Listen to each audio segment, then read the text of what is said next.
रास्ते पर तेजी से आगे बढ़ रहे झारखंड की सियासत में बीजेपी को बांग्लादेशी घुसपैठ का एक ऐसा मुद्दा मिल गया जिसको लेकर पार्टी को लगातार यही उसी सत्ता की सीढ़ी तक ले जाएगा। शायद यही वजह है कि बीजेपी किसी भी सूरत में घुसपैठ के मुद्दे को छोड़ने को तैयार नहीं है। इन सबके बीच राज्यपाल के एक बयान ने बीजेपी को चौंका दिया है। झारखंड में घुसपैठ पर बढ़ा घमासान, पहले केंद्र शासित प्रदेश की मांग, अब बांग्लादेश की साजिश की एंट्री। बाबूलाल मरांडी के बयान पर सियासी बवाल, राज्यपाल के बयान ने सबको चौंकाया। ये भारत सरकार की चिंता का विषय है। झारखंड में जैसे जैसे विधानसभा चुनाव नजदीक आ रहा है, बांग्लादेशी घुसपैठ का मुद्दा गर्माता जा रहा है। बीजेपी इसे लेकर लगातार आगे बढ़ रही है। संथाल में बिगड़े हालात के लिए राज्य सरकार पर सवाल उठा रही है। पक्ष विपक्ष के जुबानी जंग में राज्यपाल संतोष गंगवार ने कूदकर सबको चौंका दिया। राज्यपाल ने घुसपैठ के मुद्दे को पूरी तरह से केंद्र का विषय बता दिया है। ये भारत सरकार की चिंता का विषय है और मैं समझता हूँ वो इसको समझ भी रहा है और देख भी रहा है और इसका एक समाधान, जैसे आपने बताया कि हाई कोर्ट ने इस पर चिंता व्यक्त की है, तो मुझे लगता है इसका कोई समाधान आपको आने वाले समय में समझना है। घुसपैठ के मुद्दे पर राज्यपाल की अलग राय जो भी हो, लेकिन राज्य के पहले मुख्यमंत्री बाबूलाल मरांडी का आरोप है कि जहाँ भी हिंदू अल्पमत में हुए वो हिस्सा सबसे पहले देश से कटा और फिर वही क्षेत्र देश का दुश्मन भी बन गया। संथाल के डेमोग्राफी में बदलाव को लेकर बाबूलाल मरांडी का ये दावा है कि संथाल बिहार और बंगाल के कुछ इलाकों को मिलाकर बांग्लादेश बनाने की बड़ी साजिश की जा रही है। खास करके जो बांग्लादेश से सटा हुआ, चाहे कुछ बिहार का हिस्सा हो, बंगाल का हिस्सा हो, झारखंड का हिस्सा हो, बांग्लादेश का हिस्सा हो, ऐसा मिला जुला करके एक राष्ट्र बने, इसके भी यह प्रयास चल रही है। बाबूलाल मरांडी के बयान पर झारखंड की सियासत में बवाल मचा है। सत्ताधारी जेएमएम और कांग्रेस एक सुर में बाबूलाल मरांडी पर पलटवार कर रही है और चुनावी साल में घुसपैठ के मुद्दे को बीजेपी की एक बड़ी चाल बता रहे हैं और कह रहे हैं इन सब का बीजेपी को कोई फायदा नहीं मिलने वाला।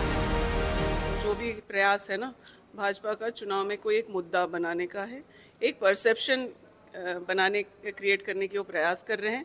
कुछ भी अनर्गल बयानबाजी हो रही है और अगर इस तरह का कुछ हो भी रहा है तो वो जाकर के अमित शाह से क्यों नहीं पूछते।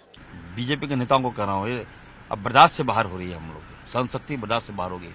हम लोग एक हैं, नेक हैं, हमारे इरादे अटल हैं और 24 में विधानसभा के पटल में हम लोग आ रहे हैं। बेवजह किसी का सेंटिमेंट खराब मत कीजिए।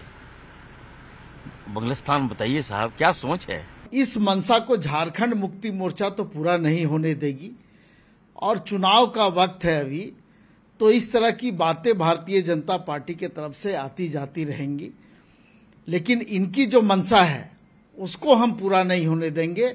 ये मैं बाबूलाल जी को जरूर बताना चाहूंगा। इसके पहले गोड्डा से सांसद निशिकांत दुबे भी घुसपैठ के समाधान के लिए केंद्र शासित प्रदेश बनाने की मांग कर चुके हैं और मंगलवार को पाकुड़ में उन्होंने कहा था कि संथाल को ग्रेटर बांग्लादेश बनाने की साजिश की जा रही है, जिसे वे कामयाब नहीं होने देंगे। लेकिन सत्ताधारी दलों के नेता राज्य में घुसपैठ के दावों को सिरे से ही नकार रहे हैं। देखने वाली बात ये होगी कि राज्यपाल के बयान के बाद अब ये मुद्दा कौन सी करवट लेता है। रांची से न्यूज़ 18 के लिए संजय सिन्हा और गौरव झा के साथ जामताड़ा से सुमन भट्टाचार्य की रिपोर्ट।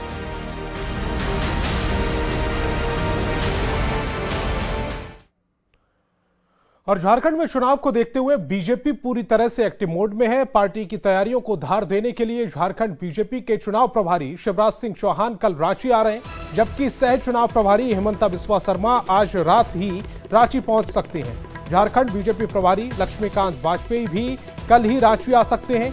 कल सुबह 11 बजे से स्वागतम बैंकेट हॉल में पार्टी नेताओं के साथ अहम बैठक होगी, जिसमें मंडल अध्यक्ष और विधानसभा के प्रभारी शामिल होंगे। बैठक में विधानसभा चुनाव की तैयारियों पर भी चर्चा होगी, साथ ही रणनीति पर भी मंथन किया जाएगा।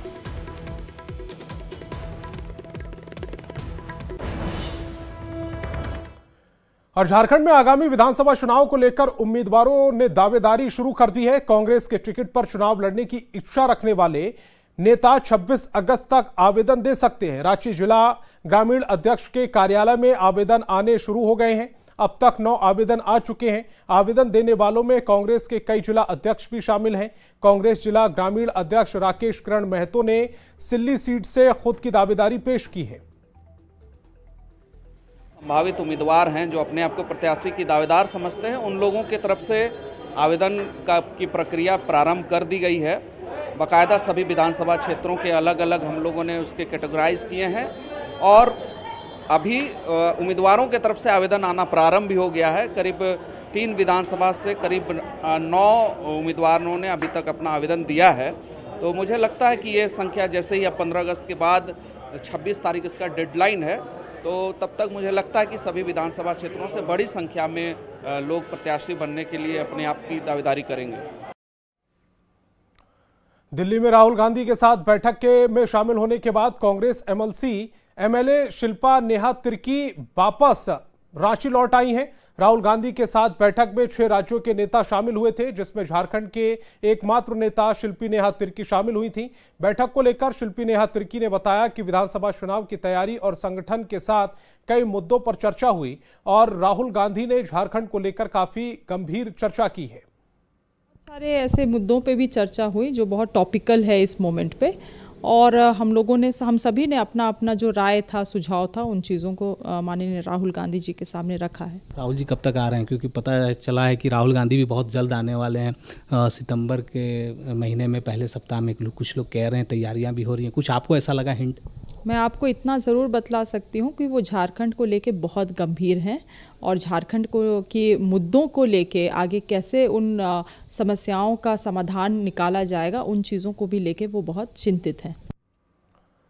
और 19 अगस्त को रक्षाबंधन है और इस मौके पर झारखंड के मुख्यमंत्री हेमंत सोरेन राज्य की बहन बेटियों को बड़ी सौगात देने जा रहे हैं। मुख्यमंत्री मैया सम्मान योजना की पहली किस्त 18 अगस्त को ही जारी की जाएगी। सीएम हेमंत सोरेन इसकी शुरुआत पाकुड़ से करेंगे। इस योजना के तहत महिलाओं युवतियों को 1000 रुपए हर महीने सम्मान राशि के तौर पर दिया जाना है। इस योजना के तहत 48 लाख लाभुकों को इसका लाभ पहुंचेगा। इसके लिए अब तक 36 लाख से ज्यादा आवेदन आ चुके हैं, जबकि 20 लाख से ज्यादा आवेदन को स्वीकृत किया गया है।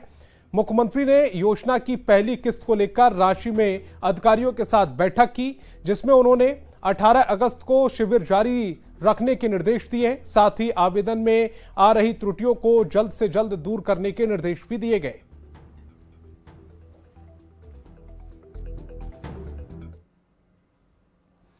झारखंड सरकार को खनन कंपनियों से बकाये का 1,36 लाख रुपए मिलने का रास्ता साफ हो गया है। यह पैसा झारखंड को खनिज रॉयल्टी के बकाये के तौर पर मिलेगा। मुख्यमंत्री हेमंत सोरेन ने इस फैसले को अपनी सरकार की बड़ी जीत बताया है। अब इस पर कांग्रेस का भी बयान सामने आ गया है।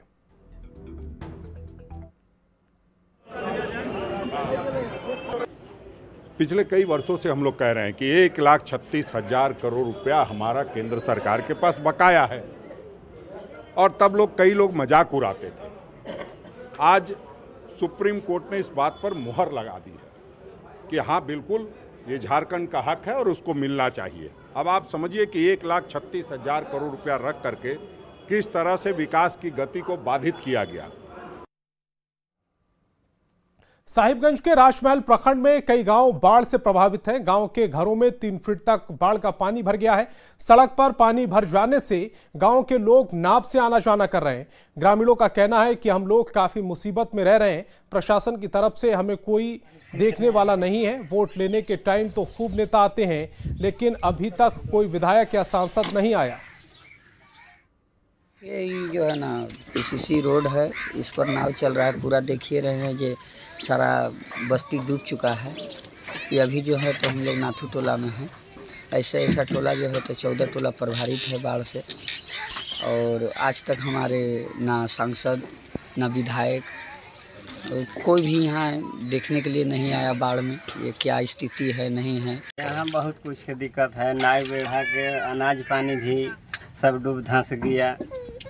यहाँ बहुत कष्ट है, अभी सरकारी कोई आदमी देखने नहीं आया। पूरा दिक्कत है सर, जब रोड में पानी भर गया है, घर में भी पानी भर गया है, खाने पीने के कोई ऐसी है आना, कोई विधायक है नहीं कोई प्रशासन आए। और गिरिडीह से बड़ी खबर मिल रही है, पुलिस ने बड़ी कार्रवाई की है। 497 बोतल अवैध शराब बरामद की गई है। कार्रवाई के दौरान 2 लोगों को गिरफ्तार किया गया। जमुआ के पास पुलिस ने अवैध शराब को पकड़ा है। बिहार भेजी जा रही थी ये शराब की खेप, जिसे पुलिस ने पकड़ लिया है। 497 बोतल अवैध शराब बरामद की गई है। कार्रवाई के दौरान 2 लोगों को गिरफ्तार भी किया गया है। बड़ी खबर आपको बता रहे हैं, अवैध शराब जब्त की गई है। जमुआ के पास से पुलिस ने यह कार्रवाई की है और ये तस्वीरें इस समय आपकी टेलीविजन स्क्रीन पर 497 बोतल अवैध शराब इस समय आपकी टेलीविजन स्क्रीन पर नजर आ रही है। और ये बिहार भेजी जा रही थी, बिहार में इसकी सप्लाई होनी थी, लेकिन पुलिस ने पहले ही 2 तस्करों को गिरफ्तार कर लिया। इंटरसेप्ट किया गया डोमन पहाड़ी के पास एक सेवरले गाड़ी मिली जिसमें बंगाल का नंबर लगा हुआ था। और नंबर प्लेट पर ध्यान से देखने में पता चला कि इस नंबर प्लेट पर दूसरा नंबर प्लेट लगाया हुआ है, तो शक पुख्ता हुआ। ऊपर में बिहार का नंबर प्लेट लगा हुआ था, अंदर में बंगाल का नंबर प्लेट था। तो 2 व्यक्ति बैठे हुए थे, उन दोनों व्यक्तियों के साथ पूछताछ हुआ तो पता चला कि उस गाड़ी में शराब है। जब तलाशी ली गई तो आप देख रहे हैं करीब 400 से ऊपर करीब 500 लीटर बोतल शराब।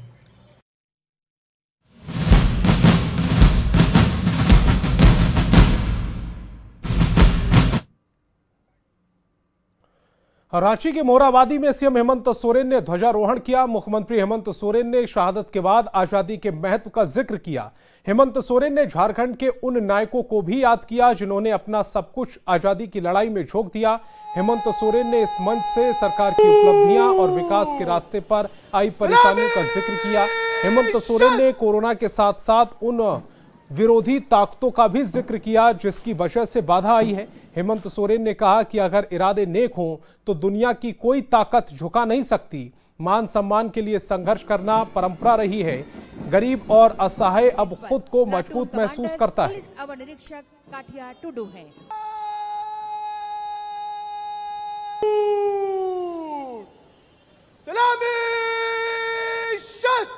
स्वतंत्रता दिवस के इस पावन अवसर पर मैं झारखंड के वीर सपूतों धरती आबा, बिरसा मुंडा, वीर सिद्धू कानू, बाबा तिलका मांझी, चांद भैरव, बहन फूलो झानो, वीर बुद्धू भगत, जतरा टाना भगत, नीलांबर पीतांबर, पांडे गणपत राय, टिकेत उमराव, शहीद विश्वनाथ सहदेव को भी नमन करता हूं, जिनके संघर्ष की गौरव गाथा आज भी हमें साहस और संबल प्रदान करती है। आज इस पावन अवसर पर हमारे देश की सुरक्षा के लिए समर्पित वीर सैनिकों, सुरक्षा बलों और पुलिस के जवानों को मैं स्वतंत्रता दिवस की बधाई देता हूं। हमारे देश के वीर सैनिक कठोरतम परिस्थिति में भी देश की सीमाओं की सुरक्षा कर रहे हैं। ऐसे सैनिकों की बहादुरी, त्याग और बलिदान पर देशवासियों को गर्व है। और झारखंड के राज्यपाल संतोष गंगवार ने स्वतंत्रता दिवस के मौके पर दुमका में तिरंगा फहराया। कार्यक्रम पुलिस लाइन मैदान में आयोजित किया गया। राज्यपाल ने परेड का निरीक्षण किया और झंडे को सलामी दी। इस परेड में आईआरबी, जिला पुलिस बल, एनसीसी समेत कुल 11 प्लाटून मौजूद रहे।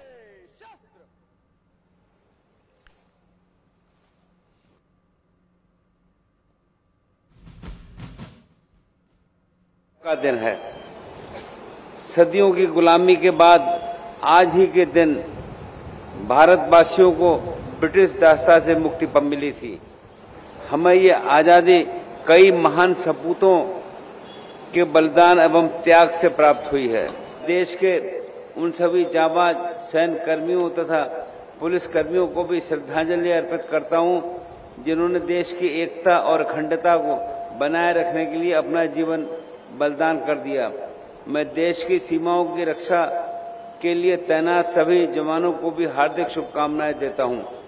हमारे वीर जवान देश की सीमाओं की दृढ़ता से रक्षा कर रहे हैं, जिनकी वजह से हम सब आजादी की खुली हवा में सांस ले रहे हैं और हम अपने तिरंगे को शान से लहरा रहे हैं।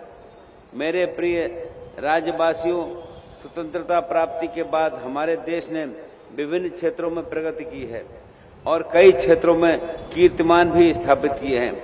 इस उपलब्धि में हमारे राज्य का भी अहम योगदान है। राज्य के विकास हेतु विभिन्न क्षेत्रों में सरकार द्वारा व्यापक प्रयास किए जा रहे हैं। हमारी सरकार जनमानस की संवेदनशील, पारदर्शी एवं जवाबदेह प्रशासन उपलब्ध कराने के लिए संकल्प के साथ विकास के पथ पर निरंतर अग्रसर है। क्षितिज पर भी उदयमान सितारे की भांति अपनी चमक बिखेर रहा है।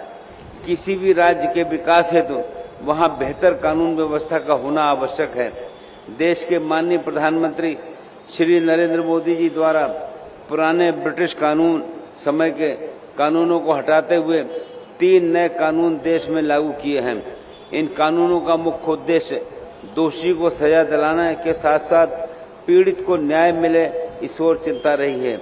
नक्सलियों के विरुद्ध सुरक्षा बलों द्वारा निरंतर चलाए जा रहे अभियान के कारण अब तक 143 नक्सलियों को गिरफ्तार किया है और पुलिस के साथ हुए मुठभेड़ में 6 नक्सली मारे भी गए हैं।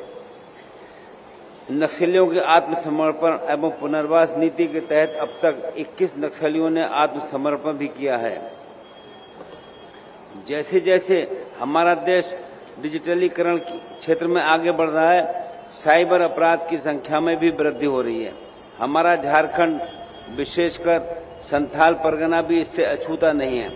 साइबर अपराध की बढ़ती संख्या और उनकी गंभीरता को देखते हुए रांची, दुमका, हजारीबाग सहित 8 जिलों में नए साइबर थानों का सृजन भी किया गया है।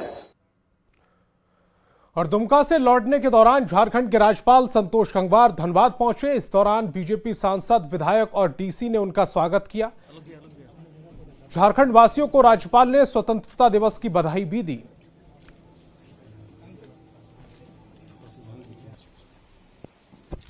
बहुत बहुत शुभकामनाएं और हम चाहेंगे कि आपके माध्यम से आप अपने सभी श्रोताओं को शुभकामनाएं प्रेषित करें और हम भरोसा विश्वास करते हैं कि हमारा देश अच्छी प्रगति और तरक्की में आगे बढ़ने का काम करेगा। राज्यपाल महोदय स्वतंत्रता दिवस समारोह दुमका से लौट रहे थे और मालूम हुआ तो हम आकर के शुभकामना हमने दिया उनको। उन्होंने भी 15 अगस्त की शुभकामनाएं दी। उप राजधानी से झंडोत्तोलन करके आ रहे थे, उनका दर्शन करने के लिए, उनका आशीर्वाद लेने के लिए हम लोग आए और उनका आशीर्वाद हमें मिला। तो संवैधानिक पद पर है, उनका आशीर्वाद लेने के लिए हम लोग आए। तो इस बुलेटिन में फिलहाल इतना ही, लेकिन चलते चलते एक नजर हेडलाइंस पर।